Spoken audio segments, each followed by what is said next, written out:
Bismillahirrahmanirrahim. Assalamualaikum warahmatullahi wabarakatuh. Bagaimana kabarnya anak-anak? Semoga hari ini selalu sehat ya. Nah, hari ini kita akan belajar IPA. Tujuan pembelajaran kita hari ini untuk membahas materi bab 5, yaitu sistem pencernaan pada manusia, yang mana semoga siswa mampu untuk memahami tentang nutrisi dalam makanan, saluran pencernaan, dan kelenjar pencernaan. Nah, esensi Al-Fawaz yang ingin kita capai hari ini yaitu agar kakak sebagai siswa mampu untuk berpikir kritis dan kreatif dalam mengidentifikasi nutrisi dalam makanan, saluran pencernaan, dan kelenjar pencernaan. Oke, sebelum kita memulai belajar, mari kita awali dengan berdoa. Berdoa dimulai. Berdoa selesai. Baiklah, Ustazah akan langsung saja. Kalian boleh buka buku paketnya. Di situ ada peta konsep. Kemudian di sini juga Miss akan menjelaskan dengan menggunakan mind map. Ya, dengan menggunakan mind map. Di sini kita tulis dulu judul besarnya. Judul besarnya yaitu sistem pencernaan. Sistem pencernaan manusia ya. Jadi kita bahasnya manusia dulu ya kak ya, manusia. Nah, oke, dari judul besar ini Ustazah akan membagi menjadi 3 pembahasan ya, menjadi 3. Oke, yang pertama Ustazah akan membahas tentang nutrisi dalam makanan. Nutrisi dalam makanan. Kemudian yang kedua, Ustazah akan membahas tentang saluran pencernaan. Dan yang ketiga, Ustazah akan membahas tentang kelenjar pencernaan. Nah, oke, untuk nutrisi dalam makanan akan Ustazah bagi menjadi 5 ya, menjadi 5. Yang pertama, karbohidrat, kemudian protein, lemak, vitamin, dan garam mineral. Kemudian untuk saluran pencernaan, perlu kalian bedakan. Apa sih Miss bedanya? Apa sih Ustazah bedanya saluran pencernaan dan kelenjar pencernaan?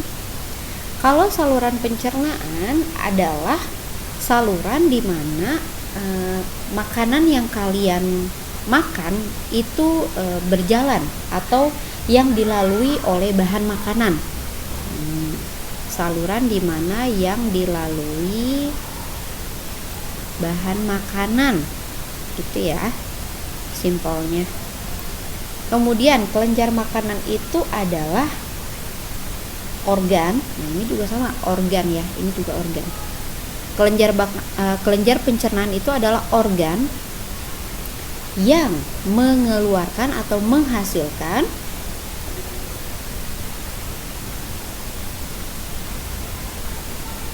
enzim pencernaan. Jadi selain dilewati organ-organ ini pun menghasilkan enzim pencernaan. Nah, sekarang masuk ke saluran pencernaan. Nah, berarti kita berbicara tentang jalan-jalan yang dilewati oleh makanan sehingga bisa sampai ke perut kita, bisa diserap oleh usus kita dan dikeluarkan oleh anus kita. Nah, yang pertama adalah mulut, kemudian kerongkongan, lambung, usus halus, usus besar, dan anus. Ya. Nah, di sini Miss sudah mempersiapkan gambarnya ya, Ayo kita identifikasi satu-satu. Mulut berarti dimulai di sini ya. Mulut. kemudian masuk ke sini Kak, ke kerongkongan. Nah, setelah kerongkongan, makanan masuk ke dalam lambung, ke sini ya Nak. Nah, kalau ini kan ini ada hati nih. Nah, ada hati di depan lambung. Tapi sebenarnya makanan itu ke sini nih, ke lambungnya ya. Nah, lambung. Kemudian setelah itu masuk ke usus halus. Jadi ke sini nih. Nah, di sini di depannya ada pankreas, tapi usus halusnya tuh ke sini nih, Nak. Nah, di sini ada. Nah, jadi usus halus itu berbelit-belit Kak ya, berbelit-belit dan dia itu ditumpuk ya. Nah, jadi yang kalian lihat itu sebenarnya alurnya seperti ini. Dari lambung itu dia masuk ke dalam ya, kemudian muter. Setelah itu masuk ke sini ya, masuk ke sini apendik, kemudian usus besar. Nah, baru muter lagi ke sini, lalu ke anus gitu ya. Nah, berarti yang di sini itu usus halus ya. Nah, setelah usus halus muter, belit, keluar dari sini. Nah, di sini ada apendik ya. Di sini ada apendik. Kemudian setelah itu ada usus besar ya. Usus besar tuh yang ini nih, yang kelihatan lebih gede dari usus halus. Usus besar. Nah, kemudian yang paling akhir, nah, itu ada anus. Ya, anus, tempat dimana keluarnya feses gitu ya. Nah, jadi paham ya tentang saluran pencernaan ya Kak ya. Nah, di sini Kakak harus tahu rutenya ya, ibaratkan rutenya. Nah, kemudian di sini kita bahas tentang kelenjar pencernaan ya, kelenjar pencernaan. Misalkan ganti warnanya ya. Kelenjar pencernaan diantaranya ada mulut. Nah, jadi mulut itu menghasilkan enzim ya Kak ya. Nah, ada mulut, kemudian lambung. Nah, lambung juga menghasilkan usus halus, pankreas. Ini tebelin deh. Dan hati. Nah, jadi organ ini nih Kak nih, yang beberapa organ ini nih, mulut, lambung, usus halus yang tadi kita bahas itu menghasilkan enzim pencernaan. Kemudian khusus hati dan pankreas yang ada di sini nih, yang nggak masuk ke rute perjalanan makanan, itu dia menyumbang enzim pencernaan. Nah, di sini nih, ini hati, ini pankreas. Jadi walaupun dia nggak dilalui makanan, dia menyumbang enzim pencernaan yang mana disekresikan ke dalam usus, gitu ya.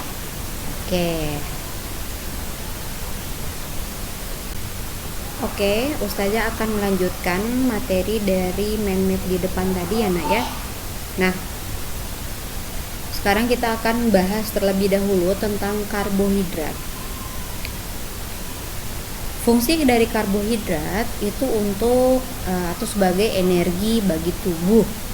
Karena dalam 1 gram karbohidrat itu setara dengan 4 kilokalori dan setara dengan 16,8 kilojoule. Nah, dalam proses pencernaannya, karbohidrat itu dipecah menjadi gula sederhana yang mana setelah itu bisa diserap oleh tubuh kita. Gitu ya, Kak. Nah, karbohidrat sendiri di dalam tubuh kita itu disimpan dalam bentuk lemak dan glikogen. Nah, kekurangan karbohidrat menyebabkan badan lemah, kurus, semangat kerja atau belajar menurun, dan daya tahan tubuh berkurang. Nah, lalu sumber makanan yang mengandung karbohidrat itu apa saja sih? Nah, di sini Kakak bisa lihat ada beras, jagung, gandum, kentang, umbi-umbian, buah-buahan, dan madu. Kayak gitu ya Nak ya. Jadi insya Allah kebutuhan karbohidrat kita sudah terpenuhi karena sebagian besar masyarakat Indonesia itu makanan pokoknya adalah sumber-sumber dari karbohidrat seperti beras, jagung, gandum, dan kentang. Kayak gitu ya. Oke, kita akan melanjutkan materi masih di fungsi nutrisi dalam makanan. Ustazah akan membahas tentang protein. Di dalam tubuh kita, protein itu mempunyai dua fungsi ya Kak ya. Nah, yang pertama adalah sebagai komponen struktural, yang kedua sebagai komponen fungsional. Untuk fungsi struktural, protein sebagai pembangun tubuh dan pengganti sel-sel yang rusak. Kemudian untuk fungsi fungsional ya, komponen fungsional, protein sebagai komponen proses biokimia sel sebagai hormon dan enzim ya. Makanya kita harus terpenuhi proteinnya ya Kak ya, karena protein ini fungsinya lumayan penting nih, sangat penting sebagai pengganti sel-sel yang rusak. Nah, bagaimana kalau Kakak kekurangan protein? Berarti sel-sel yang rusaknya akan terganggu dalam proses penggantiannya, kayak gitu ya Nak. Kemudian ya, untuk pencernaan protein sendiri, nah ketika Kakak melahap protein, misalkan manusia ini memakan telur nih ya, dia masuk dalam bentuk protein. Kemudian ketika sampai di lambung, protein ini akan pertama kali diproses secara kimiawi ya, yang mana oleh enzim pepsin dia akan dirubah menjadi pepton, akan dipecah. Jadi protein akan dipecah menjadi pepton oleh enzim pepsin ya. Kemudian nah, setelah menjadi pepton, ini ganti warnanya supaya jelas. Setelah menjadi pepton, protein ini akan dipecah kembali di usus halus ya, sehingga dia menjadi asam amino. Nah, jadi dipecah menjadi sesuatu yang lebih kecil lagi, kayak gitu ya Kak ya. Jadi asam amino. Nah, yang berperan dalam proses pemecahannya di usus halus dinamakan enzim tripsin. Nah, setelah menjadi asam amino, maka sudah bisa diserap oleh seluruh tubuh kita, kayak gitu ya. Jadi protein itu bisa diserap dalam bentuk asam amino. Oke Kakak, masih membahas tentang protein ya. Nah, sumber protein bisa didapatkan dari dua, yaitu dari hewan dan dari tumbuhan. Jika sumbernya dari hewan, dinamakan protein hewani, yang mana kita bisa dapatkan di daging, ikan, telur, keju, dan lain-lain. Kemudian untuk protein nabati, sumbernya itu dari tumbuhan, kita bisa dapatkan dari kedelai, kacang tanah ya, kemudian bisa dari toge kayak gitu dan lain-lain ya, buncis ya. Nah, 1 gram protein itu setara dengan 17 kilojoule.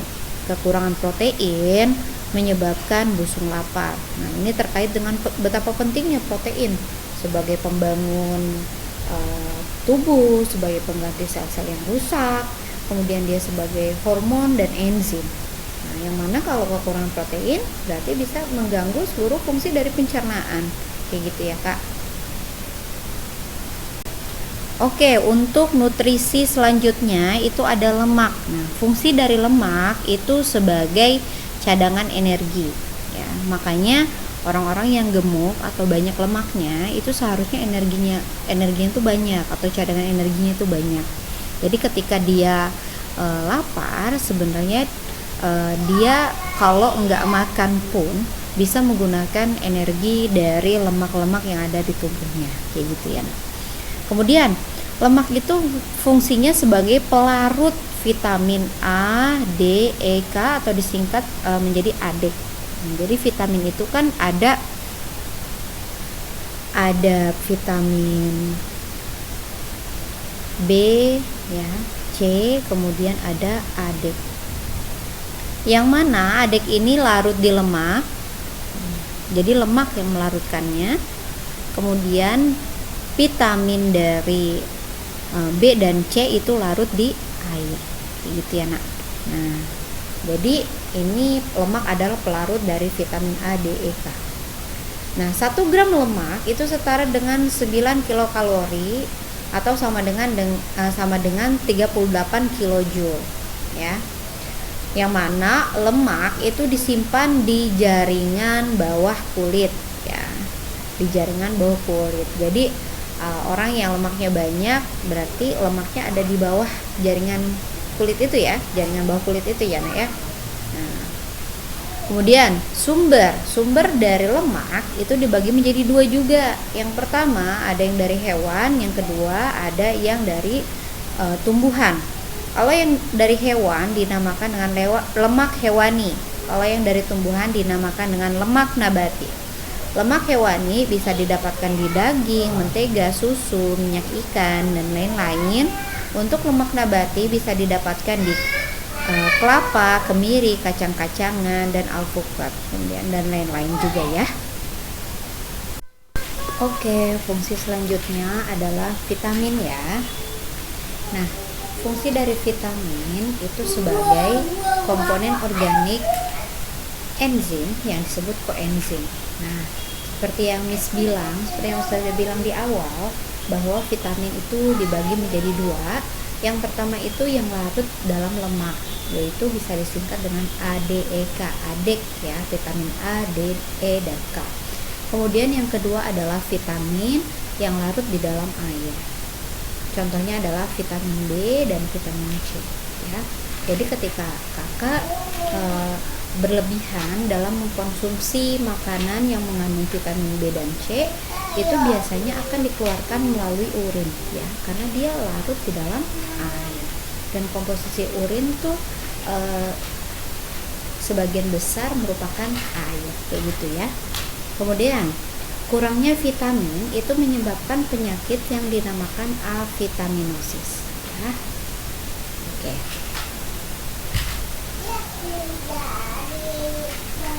Nah, avitaminosis sendiri itu gejalanya tergantung dari kekurangan penyakit apa ya.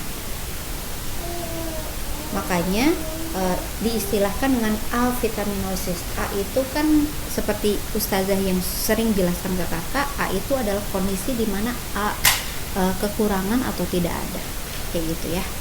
Kemudian fungsi nutrisi yang selanjutnya adalah garam mineral. Nah, garam mineral itu dibutuhkan secara sendiri-sendiri maupun kelompok. Yang mana garam mineral itu memiliki peranan tertentu di dalam tubuh. Nah, di sini Ustazah akan menampilkan fungsi-fungsi dari masing-masing garam mineral ya Nak ya. Nah, di sini bentuknya adalah tabel yang mana sebenarnya kakak bisa baca sendiri. Nah, di sini mineralnya itu ada yang berupa kalsium, besi, iodin, magnesium, fosfor, kalium, natrium. Yang paling sering kita dengar adalah tentang kalsium, yang mana kita bisa dapatkan di susu, keju, daging, sayur, dan sereal. Nah, fungsi yang paling umumnya adalah sebagai pembentukan tulang dan gigi. Kita sudah tahu ya. Kemudian yang kedua adalah besi atau zat besi, yang mana ini berhubungan dengan darah kita, yaitu untuk produksi hemoglobin. Yang ketiga adalah iodin. Nah, iodin bisa didapatkan di ikan laut, garam yang berodium ya Kak ya. Nah, kemudian fungsinya itu untuk mengatur laju metabolisme ya. Laju metabolisme yang mana dia berhubungan dengan hormon tiroksin ya. Kemudian yang keempat adalah magnesium. Nah, magnesium itu bisa didapatkan di sayuran hijau ya, sayuran hijau, daging, dan kentang, yang mana dia sebagai kofaktor enzim metabolisme karbohidrat. Jadi dia kerjanya membantu kerja enzim kayak gitu ya, mempercepat kayak gitu. Kemudian yang kelima adalah fosfor. Nah, fosfor bisa kita dapatkan di susu, daging, telur, sayuran, yang mana dia kerjanya sama atau berbarengan dengan kalsium sebagai pembentuk tulang dan gigi, sebagai bagian dari ATP dan asam nukleat kayak gitu ya. Kemudian yang keenam adalah kalium ya. Kalium bisa didapatkan di pisang dan sayuran ya. Nah, kemudian dia berfungsi sebagai pengiriman impulsa kayak gitu ya Nak ya. Kemudian yang ketujuh ada natrium. Natrium itu bisa didapatkan di garam dapur. Nah, fungsi dari natrium sendiri adalah sebagai perambatan impuls saraf dan keseimbangan osmotik. Ya, kayak gitu ya Kak ya. Nah, sepertinya sudah Ustazah bahas sampai sini dulu ya. Ustazah bahas sampai sini dulu. Insya Allah pertemuan selanjutnya Ustazah akan membahas tentang saluran pencernaan dan kelenjar pencernaan. Insya Allah akan ada tugas dari video ini. Tetap pantau terus GC-nya dan jangan lupa absen bagi yang sudah menonton video. Oke, terima kasih. Wassalamualaikum warahmatullahi wabarakatuh.